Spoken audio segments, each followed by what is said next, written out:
Hello guys. और कैसे हो? कैसा रहा? Miss me to.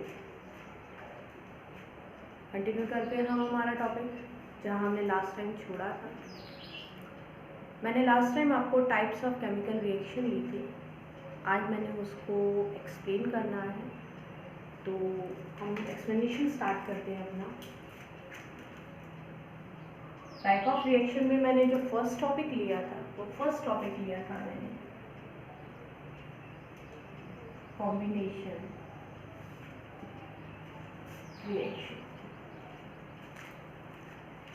Combination reaction मेरा फर्स्ट टाइप जो मैंने एक्सप्लेन करना है वो लेना है मैंने जो आज। कॉम्बिनेशन रिएक्शन होती क्या है हम उसको वापस से लेते हैं। तो वो केमिकल प्रोसेस जिसमें एक या एक से ज़्यादा सब्सटेंस जब रिएक्ट करते हैं तो सिंगल प्रोडक्ट को फॉर्म करते हैं। यानी हमारे पास में हिंट आती है कि वो केमिकल प्रोसेस या केमिकल रिएक्शन जिसमें तुम्हें सिर्फ और सिर्फ सिंगल प्रोडक्ट दिखाई दे, तो उसको हम किस में कंसीडर करेंगे? Combination reaction. यहाँ पे आपके पास में 2 प्रोडक्ट भी हो सकते हैं, 3 प्रोडक्ट भी हो सकते हैं, चाहे ये जितने प्रोडक्ट रिएक्टेंट कितने भी हो सकते हैं, भले 1 हो 2 हो 3 हो, जितने भी होने हो सकते हैं। ये प्रोडक्ट तो हमेशा कितना बनेगा? एक ही। यही इसके डेफिनेशन है। अब इसके एग्जाम्पल की अगर हम बात करें तो हमारे पास में इसका जो एग्जाम्पल है फर्स्ट वो है formation of water. Formation of water combination reaction के अंदर आता है। इसकी रिएक्शन क्या है? जब आप हाइड्रोजन गैस को रिएक्ट करवाते हो ऑक्सीजन गैस, तो कंप्लीशन होने पर आपको एक लिक्विड ऑब्टेन होता है। लिक्विड क्या है? यानी आपने जब हाइड्रोजन गैस को ऑक्सीजन गैस से रिएक्ट करवाया तो आपको क्या ऑब्टेन हो गया? वाटर। इस रिएक्शन में भी आपको कितने प्रोडक्ट ऑब्टेन हुए हैं? सिंगल। इसलिए इसको किस में कंसीडर करेंगे हम? Combination reaction. हमारा सेकेंड एग्जाम्पल हम लें तो वो है फॉर्मेशन ऑफ HCl। HCl को हम हाइड्रोक्लोरिक एसिड भी कहते हैं। इस रिएक्शन में हम जब हाइड्रोजन गैस रिएक्ट करवाते हैं क्लोरीन गैस से, तो हमें यहाँ पर हाइड्रोक्लोरिक एसिड ऑब्टेन होता है। अच्छा, अब मैं ये इक्वेशंस को बैलेंस नहीं करूँगी क्योंकि बैलेंस वाला जो आप लोगों की प्रैक्टिस है वो यहाँ पर कंटिन्यू होती रहेगी, वो आप करना। ठीक है, तो हमारे पास सेकेंड एग्जाम्पल क्या आया कॉम्बिनेशन रिएक्शन का कि when we react hydrogen gas with chlorine gas then we obtain hydrochloric acid. Our third example is formation of slag lime। Formation of slag lime जो है वो भी कॉम्बिनेशन का ही एग्जाम्पल है। एक स्लैग लाइम को हम कब फॉर्म करते हैं, कैसे बनाते हैं? जब हम कैल्शियम ऑक्साइड इसका कॉमन नेम क्या होता है? Quick lime. When we react calcium oxide या quick lime with water, then we obtain calcium hydroxide। And calcium hydroxide को ही slag lime कहा जाता है। In other term इसको आप lime water भी कहते हैं। यानी हमारे पास में इंफॉर्मेशन आती है कि जब हमने क्विक लाइम को वाटर से रिएक्ट करवाया तब हमें एक मिल्की लिक्विड ऑब्टेन हुआ है जिसको हमने क्या नाम दिया है? Slag lime. इन तीनों एग्जाम्पल के अंदर आप लोगों को प्रोडक्ट सिंगल मिला है, इसलिए तीनों ही किसके एग्जाम्पल है? कॉम्बिनेशन रिएक्शन के एग्जाम्पल। नेक्स्ट वन जो एग्जाम्पल लेना है हमने वो है burning of coal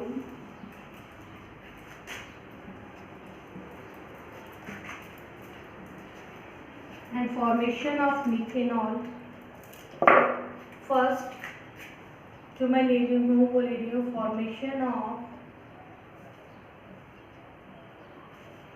methanol. Formation of methanol में हम लोग क्या करते हैं, कार्बन मोनोऑक्साइड गैस को रिएक्ट करवाते हैं with water at 340 atmospheric pressure. Formation of methanol में हम क्या करते हैं, कार्बन मोनोऑक्साइड गैस को ट्रीट करते हैं with water at 340 atmospheric pressure. तो हम लोगों को एक लिक्विड ऑब्टेन होता है जिसका नाम methanol. This one is methanol. इसके ऊपर क्वेश्चन क्या आता है कि how can you obtain methanol in laboratory. आप मिथेनॉल को लैबोरेटरी में कैसे ऑब्टेन कर सकते हैं, तो आपको वहाँ पर एग्जाम में ये रिएक्शन लिख के आनी है, इसको बैलेंस करना है। Fifth one is burning of coal. Burning of coal जो है वो भी कॉम्बिनेशन का ही एग्जाम्पल है। हमने 8th क्लास में पढ़ा था coal is a pure form of carbon. यानी जब मैंने कार्बन को दैट इज कोल को बर्न किया इट मीन्स ऑक्सीजन से रिएक्ट किया, तो मुझे यहाँ पर कार्बन डाइऑक्साइड गैस ऑब्टेन होती है। अब यहाँ पर भी मेरे पास में जो इंफॉर्मेशन आती है वो ये आती है कि प्रोडक्ट कितना है, सिंगल है, इसलिए भी किस में कंसीडर किया जाएगा, कॉम्बिनेशन रिएक्शन। लेकिन कई बार बच्चे क्या करते हैं, बर्निंग ऑफ कोल के साथ साथ बर्निंग ऑफ नेचुरल गैस, क्योंकि यहाँ पे मैंने बर्निंग वर्ड यूज़ कर लिया तो उनको कन्फ्यूजन होता है कि बर्निंग ऑफ कोल या अदर फ्यूल जो है वो भी किस में आ सकते हैं, कॉम्बिनेशन रिएक्शन में आ सकते हैं। लेकिन ये चीज़ क्या है, गलत है। इसको मैं यहाँ पे प्रूव करने जा रही हूँ। अगर मैं बर्निंग ऑफ कोल की जगह बर्न करती हूँ natural gas that is methane. अगर मैंने मीथेन को बर्न किया इन एयर, तब यहाँ पर इसके बर्न होने से, इसके जलने से यहाँ पर कार्बन डाइऑक्साइड गैस और वाटर दोनों का फॉर्मेशन, दो चीज़ों का फॉर्मेशन हुआ। अब क्योंकि मैंने मीथेन को जैसे ऑक्सीजन से रिएक्ट करवाया तो यहाँ पे CO2 और वाटर बने हैं, तो कंबशन तो हुआ, ये भी कंबशन है, ये भी कंबशन है। पहले मैं कंबशन क्लियर कर दूँ क्योंकि आप कंबशन ही भूल गए होंगे। 8th क्लास में हमने पढ़ा था कंबशन वो प्रोसेस होता है जिसमें कोई भी फ्यूल को जब हम बर्न करते हैं एयर तो वो हीट लाइट एमिट आउट करता है। तो आप भले कोल को बर्न करो, भले आप नेचुरल गैस यानी मीथेन को बर्न करो, दोनों को ही बर्न करने पर यहाँ पे हीट लाइट इवॉल्व होते हैं, इसलिए दोनों ही कंबशन के अंदर तो आते हैं। लेकिन ये दोनों कंबशन का प्रोसेस होते हुए भी कॉम्बिनेशन का एग्जाम्पल नहीं है, क्योंकि कॉम्बिनेशन में सिंगल प्रोडक्ट बनता है। जबकि कोल को जब तुमने बर्न किया तो सिंगल प्रोडक्ट बना, लेकिन नेचुरल गैस को जब बर्न किया तो सिंगल प्रोडक्ट का फॉर्मेशन नहीं हुआ। यानी बर्निंग ऑफ कोल तो एग्जाम्पल है कॉम्बिनेशन का, लेकिन बर्निंग ऑफ नेचुरल गैस इसका एग्जाम्पल नहीं। यानी ये दोनों जो है सेम प्रोसेस फॉलो करते हुए भी कॉम्बिनेशन रिएक्शन में कंसीडर अपने हिसाब से होंगे, कंबशन के हिसाब से नहीं होंगे।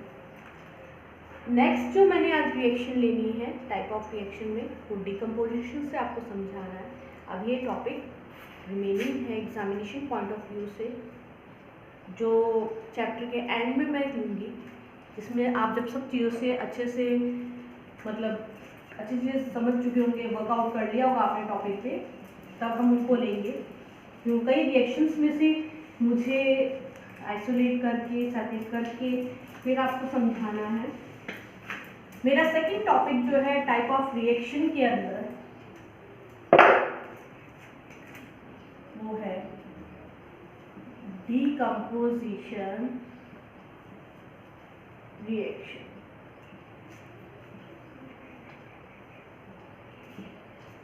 सेकेंड टॉपिक क्या है हमारा, डिकम्पोजिशन रिएक्शन। सबसे पहले डिकम्पोजिशन रिएक्शन क्या है। डिकम्पोजिशन रिएक्शन वो केमिकल प्रोसेस है जिसके अंदर सिंगल सब्सटेंस ब्रेकडाउन होता है टू और more than two substance either in presence of heat or light or electric current। यानी वो केमिकल प्रोसेस जिसको कैरिड आउट करने के लिए या तो मुझे हीट या लाइट या इलेक्ट्रिक करंट की रिक्वायरमेंट होगी, उसको मैं डिकम्पोजिशन में लूँ। ऐसा क्यों किया गया कि हीट हमें या लाइट हमें ज़रूरी है, क्योंकि किसी चीज़ का कंपोजिशन अगर हमें ब्रेक डाउन करना है तो वहाँ पे हमें क्या करनी पड़ती है, एनर्जी को यूज़ करना है। और मैंने यहाँ पर इस चीज़ को लेना है। डिकम्पोजिशन रिएक्शन को on the basis of source of energy categorise किया गया है 3 category. First one is thermal decomposition reaction. First जो डिकम्पोजिशन रिएक्शन का टाइप लेना है वो हमने लेना है थर्मल डिकम्पोजिशन रिएक्शन। ये थर्मल वर्ड का मतलब क्या है, इसका मतलब होता है हीट। थर्मल का मतलब होता है हीट, यानी वो डिकम्पोजिशन रिएक्शन जो कैरिड आउट होती है इन प्रेजेंस ऑफ हीट, या जिसको कैरिड आउट करने के लिए मुझे क्या रिक्वायर्ड है, हीट की रिक्वायरमेंट है, उस डिकम्पोजिशन रिएक्शन को हम क्या बोलेंगे, thermal decomposition reaction.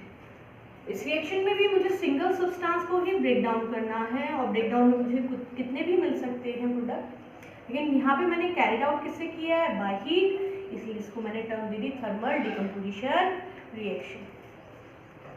Next one is आपके पास में आती है photolytic decomposition reaction. Photolytic decomposition reaction की अगर हम बात करें तो फोटोलिटिक डिकम्पोजिशन रिएक्शन वो होती है जिसके अंदर हम सिंगल सब्सटेंस को ब्रेक डाउन करने के लिए किसको यूज कर रहे हैं, लाइट को यूज कर रहे हैं। यानी यहाँ पे मुझे सिंगल सब्सटेंस को ब्रेक डाउन करना है इन प्रोडक्ट, तो मैंने यहाँ पे सोर्स क्या यूज किया है, लाइट। यानी फोटोलिटिक डिकम्पोजिशन रिएक्शन की डेफिनेशन हमारे पास क्या आई, those decomposition reaction which carried out by light known as photolytic decomposition reaction. And third one is electrolytic decomposition reaction. अभी तक तो आपको इसकी डेफिनेशन आ जानी चाहिए। क्या होगी इलेक्ट्रोलाइटिक डिकम्पोजिशन रिएक्शन की definition,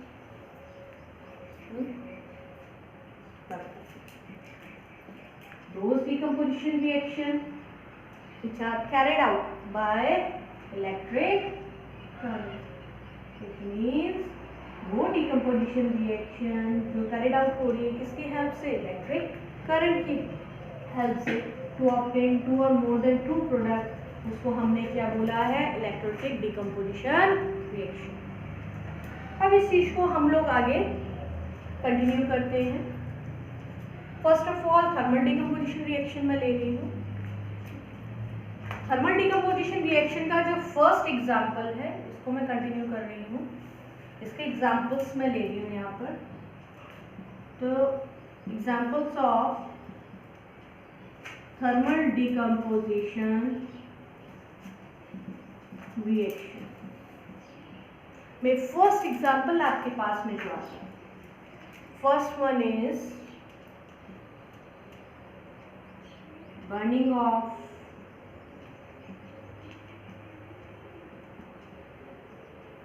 lead nitrate. Burning is not the suitable term, आप यहाँ पर at the place of burning heating कर सकते हैं, लेकिन ये ना तो हीटिंग की टर्म में ना बर्निंग की टर्म से आपसे पूछा जाता है। यहाँ पे क्वेश्चन आपके पास में एक्स वाई जेड की फॉर्म में आता है। पहले हम रिएक्शन करेंगे, फिर हम आगे बात करेंगे। तो फर्स्ट एग्जांपल मैंने जो लिया है वो लेड नाइट्रेट क्या लिया है। लेड नाइट्रेट, लेड का सिंबल Pb, लेड की जो वैलेंसी होती है वो 2 होती है, नाइट्रेट जो होता है उसका सिंबल है NO3, इसकी वैलेंसी 1 होती है। As a result of this जो मेरे पास कंपाउंड बनता है वो बनता है PbNO3 का होल ट्वाइस।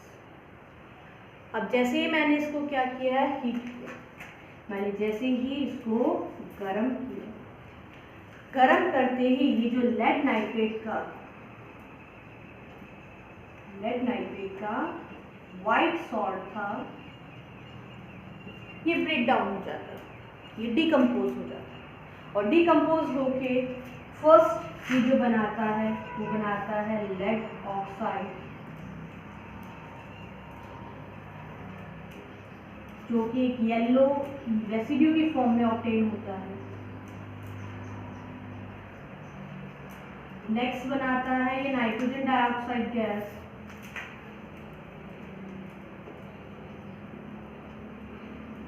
नाइट्रोजन डाइऑक्साइड जो ब्राउन फ्यूम्स की फॉर्म में ऑब्टेन होता है।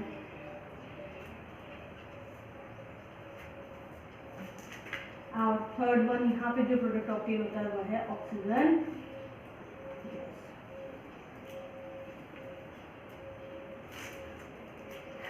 यानी जैसे ही मैंने व्हाइट सॉल्ट को ब्रेक डाउन किया तो मेरे पास में येलो रेसिड्यू आया, उसमें से इसके अलावा टेस्ट ट्यूब में से ब्राउन फ्यूम्स निकल रही थी और ऑक्सीजन गैस निकल रही थी।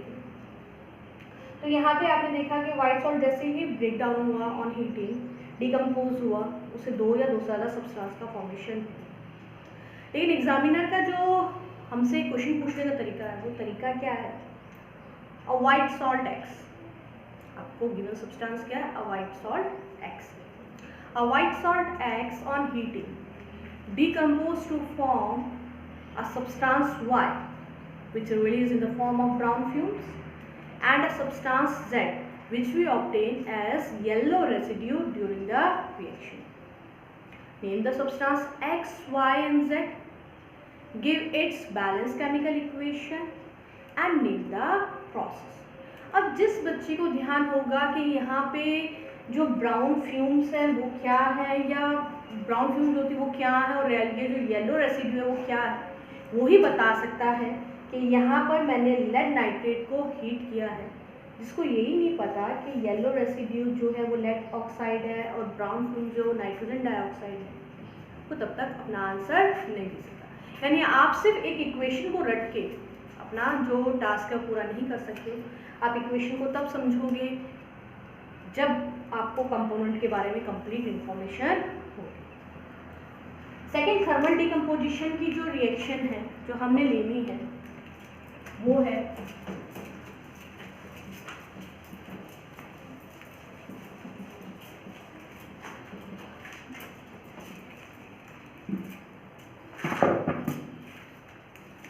सेकेंड थर्मल डिकम्पोजिशन की रिएक्शन जो है वो कैल्शियम कार्बोनेट की है। जब आप कैल्शियम कार्बोनेट को गर्म करते हो तो आपको यहाँ पर कैल्शियम ऑक्साइड ऑब्टेन होता है और कार्बन डाइऑक्साइड गैस ऑब्टेन होती है। यानी हमारी जो नेक्स्ट रिएक्शन है उसके अंदर हमने क्या किया है, कैल्शियम कार्बोनेट को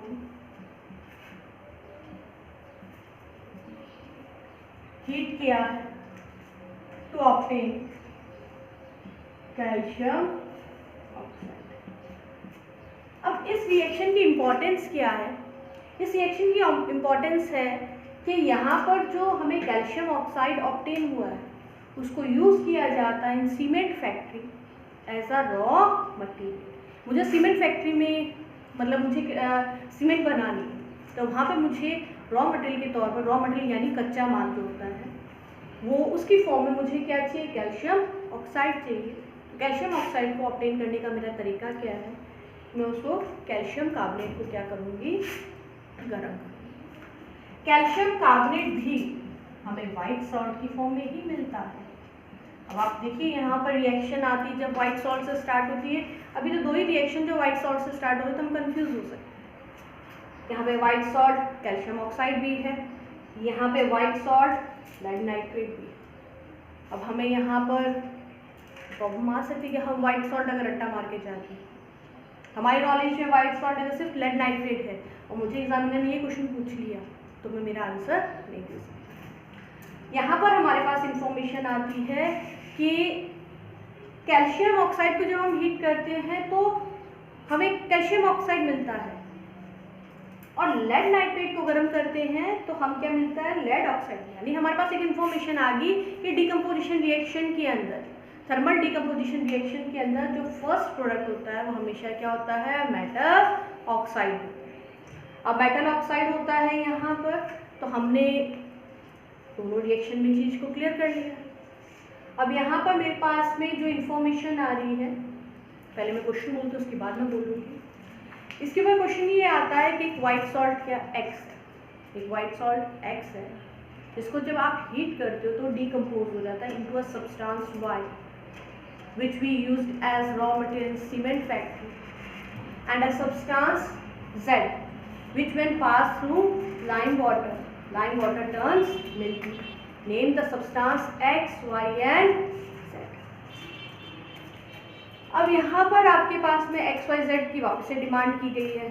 अब एक्स वाई जेड की वापस से डिमांड की गई है तो आपको पता लग गया है कि कौन सी गैस है जिसको जब आप लाइम वाटर से पास आउट करते हो लाइम वाटर मिल्की हो जाता है, तो आपके पास में आंसर है CO2। कौन सा सब्सटेंस है जिसको आप रॉ मटेरियल के तौर पर सीमेंट फैक्ट्री में यूज करते हो, that is calcium oxide. And the substance X that is white salt is calcium carbonate. यानी आपकी रिएक्शन ही आपका आंसर होगी। इसको समझने के लिए आपको किसी कैरेक्टरिस्टिक फीचर पता होनी बहुत ज़्यादा जरूरी है। इसका थर्ड एग्जाम्पल थर्मल डिकम्पोजिशन का जो है वो है फेरस सल्फेट का। फेरस सल्फेट सेप्टाहाइड्रेट,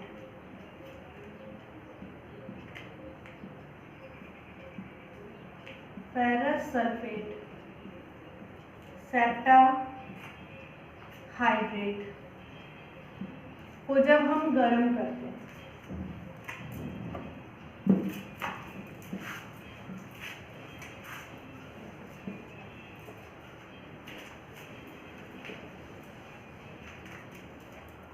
फेरस सल्फेट एक ग्रीन सॉल्ट है, ग्रीन क्रिस्टल्स की फॉर्म में हमें ऑब्टेन होता है, एक ग्रीन कलर्ड सॉल्ट है। इसको जैसे ही मैं गर्म करती हूँ तो ये ब्रेक डाउन हो जाता है, या मैं कहूँ कि इसमें से वाटर जो है वो इवेपोरेट हो जाता है, इवेपोराइज हो गया वाटर, जिसके कारण अब ये सिर्फ फेरस सल्फेट रह गया which is white in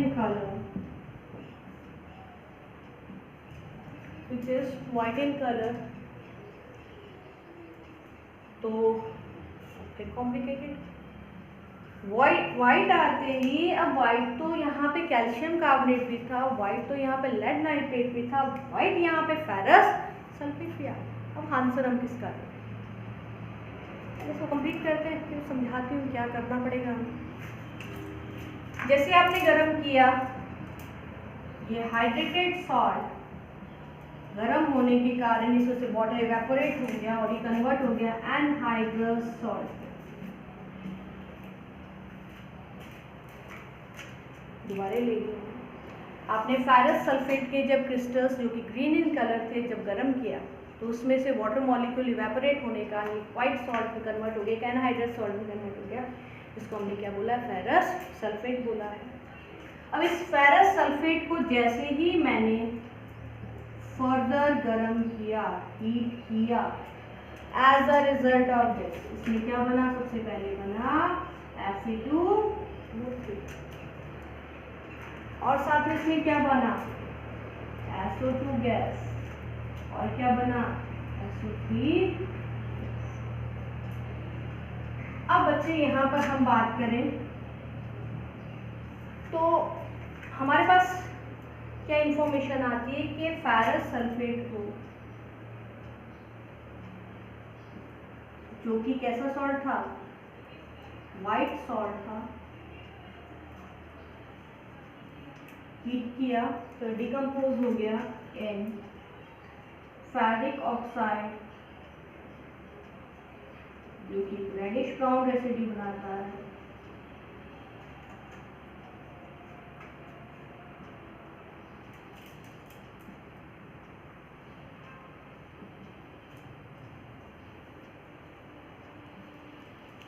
plus sulphur dioxide gas बनाता है, जो कि burning sulphur like gas, burning sulphur like smell produce करती है और प्रोड्यूस करता है। रिएक्शन में बनता क्या है, सल्फर ट्राई ऑक्साइड। यानी मेरे पास में जो क्वेश्चन आता है वो क्या है, अगर मुझे एग्जामिनर कहते हैं व्हाइट सॉल्ट को आप गर्म करते हो, हीट करते हो, डिकम्पोज हो जाता है और बनाता है रेडिश ब्राउन रेसिड्यू और प्रोड्यूस करता है बर्निंग सल्फर लाइक स्मेल, तब यहाँ पे मेरा आंसर हो जाएगा कि white salt is ferrous sulphate and brown residue is ferric oxide and burning sulphur like smell producing gas is sulphur dioxide. मतलब आपके पास में कंप्लीट इन्फॉर्मेशन ये आ रही है कि आपको एग्जामिनर की बात को ढंग से सुनना पड़ेगा, समझना पड़ेगा। ये नहीं कि हमने जो लर्न करी है, जो क्रैम की है, जो रटी है, वो एज इट इज हम लिख सकते हैं। अब यहाँ पे मेरे पास थर्मल डिकम्पोजिशन की 3 रिएक्शन आ गई, तीनों ही वाइट सॉल्ट से स्टार्ट हुए। First white salt X on heating decompose to produce a yellow residue Y and brown fumes Z. Second one, a white salt X on heating decompose to form a substance Y, which we used as raw material in cement factory, and a substance Z, which will pass through lime water turns milky. And third one is a white salt X on heating decompose to form a substance, a reddish brown residue Y, and a burning sulfur like smell producing gas Z. Name the substance X, Y and Z. अब इन questions का जवाब तब दे सकते हो जब आपके दिमाग में हमेशा ये रिएक्शंस एज इट इज रहेंगे। इस क्वेश्चन के ऊपर एक और है, कई बार एग्जामिनर हमें व्हाइट सॉल्ट से स्टार्ट कर देता है, कई बार एग्जामिनर हमें ग्रीन सॉल्ट से। अगर एग्जामिनर आपको कहता है ग्रीन सॉल्ट है जिसको तुम गर्म करते हो और रेडिश ब्राउन रेसिड्यू ऑब्टेन होता है, burning sulphur like smell producing gas obtain होती है, तब रिएक्शन आपकी यहाँ से स्टार्ट होती है। आपको यानी पहले ये रिएक्शन लिखनी होगी, उसके ठीक नीचे रिएक्शन लिखनी। लेकिन अगर एग्जामिनर आपके व्हाइट सॉल्ट से स्टार्ट करता है, इन दैट केस आपकी रिएक्शन यहाँ वाली से चालू। यानी आपको ध्यान में रखना है कि एग्जामिनर आपसे क्या चीज़ कैसे पूछे। ये थर्मल डिकम्पोजिशन रिएक्शंस के बारे में था। नेक्स्ट डिकम्पोजिशन रिएक्शन जो है उसका बी टाइप जो है वो है इलेक्ट्रोलिटिक।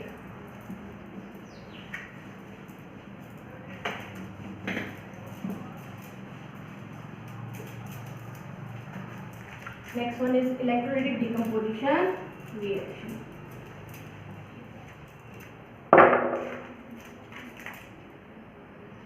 Decomposition के अंदर second type electrolytic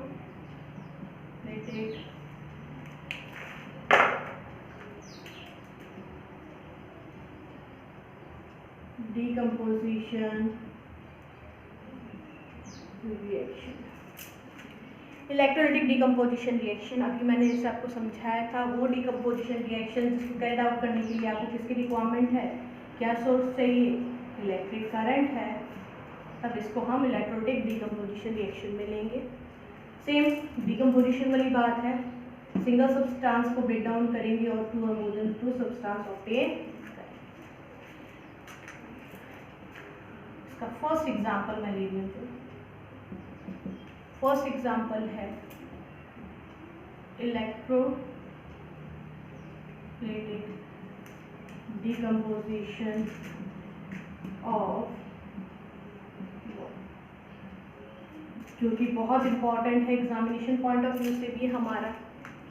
electrolytic decomposition of water हमारे एक एक्टिविटी भी है, एग्जामिनेशन पॉइंट ऑफ व्यू से भी बहुत इंपॉर्टेंट है। इसमें हम क्या करेंगे, एक चैम्बर लेंगे, वोल्टामीटर भी ले सकते हैं अगर एक्सपेरिमेंट में आप लैब में कर रहे हो conduct.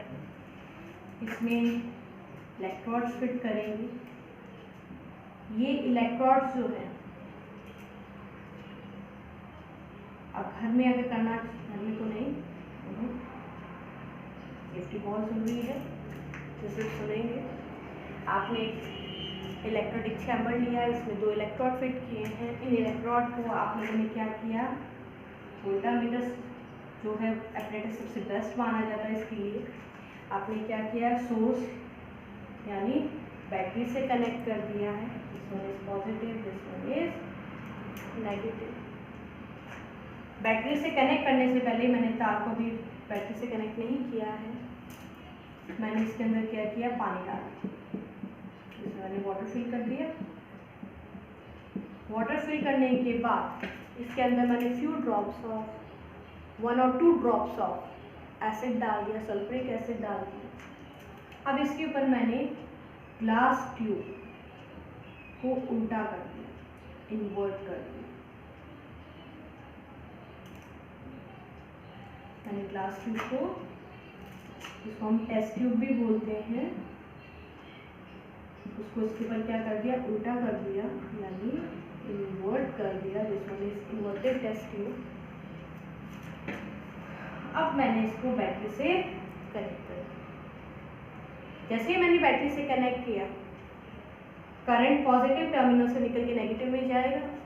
As a result of this, इस वाटर से करंट पास आउट होगा, और वाटर से जैसे ही करंट पास आउट हुआ, ये वाटर ब्रेक डाउन हो गया into hydrogen gas and oxygen gas. Hydrogen gas and oxygen gas. Hydrogen gas जो होती है, हाइड्रोजन आयन का सिंबल पॉजिटिव होता है, ऑक्सीजन का आयन जो होता है, इसको हम ऑक्साइड आयन कहते हैं, वो क्या होता है, नेगेटिव। हम जानते हैं लाइक रिपेल करते हैं और अनलाइक क्या करते हैं, अट्रैक्ट करते हैं। यानी ये जो प्लस वाला है वो तो कहाँ जाएगा, नेगेटिव पे, और जो माइनस वाला है वो कहाँ जाएगा, पॉजिटिव टर्मिनल पे। यानी ऑक्सीजन गैस जो है वो कहाँ कलेक्ट होगी, वो पॉजिटिव टर्मिनल पे, क्योंकि बैटरी के पॉजिटिव से मैंने कनेक्ट किया है, इसलिए ऑक्सीजन गैस यहाँ पे कलेक्ट होगी। और जो हाइड्रोजन गैस है, पॉजिटिव वाला आयन है, वो कहाँ कलेक्ट होगा, ऑन नेगेटिव। ठीक है, और नेगेटिव। अब इस इक्वेशन को आप जब बैलेंस करेंगे, तब बैलेंस करते ही आपके पास में ये इंफॉर्मेशन आती है। अब इससे आपको क्या समझ में आता है कि एक वाटर मॉलिक्यूल के अंदर जो हाइड्रोजन और ऑक्सीजन है उसका प्रोपोर्शन क्या है। इसका प्रोपोर्शन होता है 2:1, यानी वाटर के अंदर हाइड्रोजन और ऑक्सीजन मौजूद होते हैं इन 2:1 प्रोपोर्शन। या आप कह सकते हो कि जो हाइड्रोजन है उसका अमाउंट क्या है, ज़्यादा, तो वहाँ पे मैंने 2 लगाया, ऑक्सीजन का मैंने कुछ नहीं लगाया, यानी क्या है 1। यानी ऑक्सीजन का वॉल्यूम कम है इन वाटर और हाइड्रोजन का क्या है, ज़्यादा है। इसीलिए जब आप डिमॉन्स्ट्रेट करो तो जो पॉजिटिव टर्मिनल था जहाँ पर आपने ऑक्सीजन गैस को रिप्रेजेंट किया है, वहाँ पे अगर इसके आप 2 बबल बनाते हो, तो जो नेगेटिव टर्मिनल जहाँ पर आपने हाइड्रोजन गैस को रिप्रेजेंट किया है, वहाँ इसके जस्ट डबल बनाना। यहाँ 2 बनाए हैं तो यहाँ पे 4 बनाएंगे, यहाँ पे 3 बनाए हैं तो यहाँ पर आपको 6 बबल्स बनाने पड़ेंगे। जो ये डिमॉन्स्ट्रेशन आपके एग्जामिनर को समझाने में कैपेबल होगा कि आप रिप्रेजेंट कर रहे हो कि जो हाइड्रोजन गैस उसका वॉल्यूम जस्ट डबल है to oxygen gas and water. और ये क्वेश्चन जो है, अच्छा एक चीज़ और, जो पॉजिटिव टर्मिनल होता है, पॉजिटिव टर्मिनल को एनोड बोलते हैं। और नेगेटिव टर्मिनल को कैथोड। अब क्वेश्चन इस पे क्या आता है कि name the gas which you obtain during electrolytic decomposition of water at cathode. अब जिसको ध्यान है कि कैथोड नेगेटिव है वो तो आंसर दे सकता है कि कैथोड नेगेटिव टर्मिनल है, तो गैस जो कलेक्ट होगी वो कौन सी होगी, हाइड्रोजन। जिसको ध्यान ही नहीं है कैथोड नेगेटिव और पॉजिटिव, वो आंसर वो एक क्वेश्चन का जवाब कैसे दे सकता है। यानी हमारे साइंस में सबसे चीज़ इंपॉर्टेंट क्या है कि आपके बेसिक क्लियर होने चाहिए। आपने अगर बेस स्ट्रॉन्ग रखा हुआ तो आप हर क्वेश्चन का जवाब दे सकते हो, अदरवाइज सिलेबस बहुत वास्ट है हमारा, क्वेश्चंस बहुत सिंपल पूछे जाते हैं लेकिन पूछने का तरीका बहुत अलग है। अब जैसे उसने पूछा कि कैथोड पे कौन सी गैस कलेक्ट हुई, दैट इज हाइड्रोजन। एनोड पे कौन सी गैस कलेक्ट हुई, ऑक्सीजन।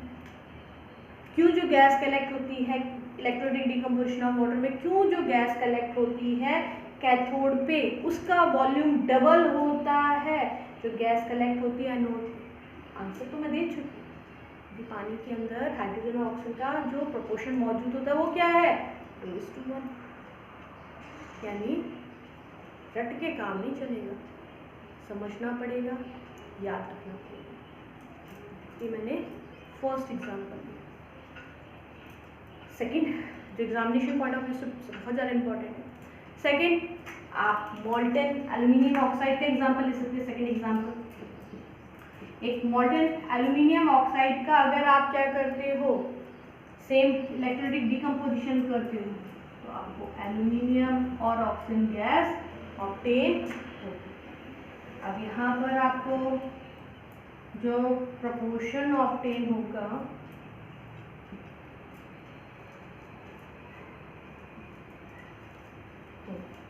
कि आपके पास में मैंने बैलेंस कर दी इक्वेशन, तो यहाँ पे सेम वो एल्यूमिनियम क्या पॉजिटिव है, पॉजिटिव इट मीन्स आपको कहाँ ऑब्टेन होगा, at cathode, and oxygen negative होने के कारण आपको किस पे ऑब्टेन होगा, एट, ये आपका इलेक्ट्रोलाइटिक डिकम्पोजिशन।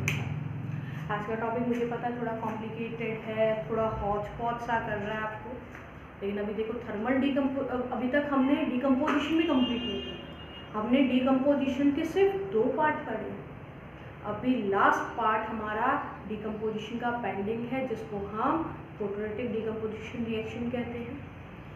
आज का आपका जो ये टास्क है वो ये है कि आपने क्या करना है, इसको स्टडी करना है, इससे अच्छे से गो थ्रू होना है, लर्न करना है। हम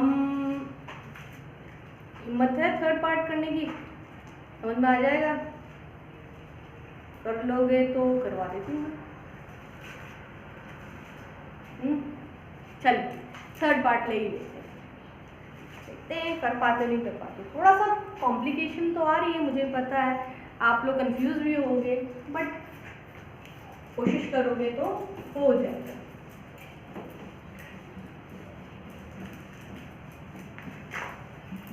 थर्ड टाइप जो डिकम्पोजिशन की है, थर्ड टाइप है फोटोलिटिक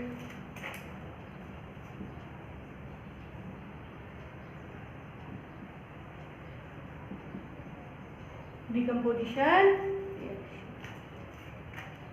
फोटोलिटिक डिकम्पोजिशन रिएक्शन यानी वो रिएक्शन जिसमें हमने सब्सटेंस को ब्रेक डाउन करने के लिए क्या यूज किया है, लाइट को यूज किया है। इसको हम क्या कहते हैं, फोटोलिटिक डिकम्पोजिशन रिएक्शन। और इसको कैरिड आउट करने से हमें 2 या 2 से ज़्यादा प्रोडक्ट मिले। यानी डिकम्पोजिशन को ब्रेक डाउन करना है, तो यहाँ पे मैंने सोर्स क्या लिया है, यहाँ पे सोर्स मैंने लाइट लिया है। इसका फर्स्ट एग्जाम्पल, ये वापस से ध्यान से सुनना, क्वेश्चन के ऊपर क्वेश्चन नहीं बनते, स्टेटमेंट बना के कंफ्यूज करके हमसे पूछते हैं एग्जामिनर। उसने कहा कि क्लियर सॉल्यूशन है, एक क्लियर सॉल्यूशन है X। अब इस क्लियर सॉल्यूशन को जब मैंने सनलाइट के प्रेजेंस में रखा, एक्सपोज किया लाइट में, तो मुझे bottom of the watch glass और पेट्री प्लेट और पेट्री डिश क्या मिलता है, एक ग्रेइश ब्लैक या grey. Name the substance X that is clear solution and Y grayish black PPT या ग्रे PPT। अब उसके बाद से मैं थोड़ी सी डर गई कि उसने मुझसे जो क्वेश्चन पूछा है वो क्या है। फिर मैंने ध्यान से धीरे धीरे अपने आप को एडजस्ट किया और उसकी बात से वापस से मैं गो थ्रू हुई। उसकी बात को मैंने जब ध्यान से सुना तो मुझे एक्टिविटी याद आई हमारे NCERT की। इस एक्टिविटी में हमें ये समझाया गया था कि अगर हम एक पैट्री डिश में या पैट्री प्लेट में या वॉच ग्लास के अंदर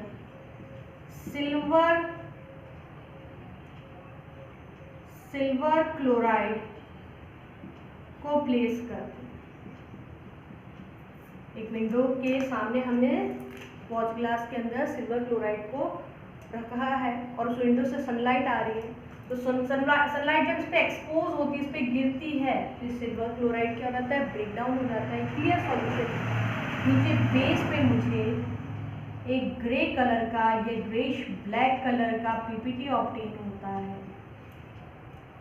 रिएक्शन मेरे पास आ गई, मतलब मैंने ध्यान से बात को सिर्फ सुना था तो मुझे आंसर आ गया। अब ये रिएक्शन स्टार्ट करने में मैंने क्या कहा है, डीकम्पोजिशन है, इट मीन्स रिएक्टेंट तो क्या होगा, एक ही होगा, that is silver chloride. Silver का सिंबल Ag, क्लोराइड Cl, यानी सिल्वर क्लोराइड जो है वो मेरा क्या है, क्लियर सॉल्यूशन। इसको जब मैंने एक्सपोज किया to sunlight for few hours तो मुझे जो ग्रे PPT मिला वो ग्रे PPT किसका था, सिल्वर का।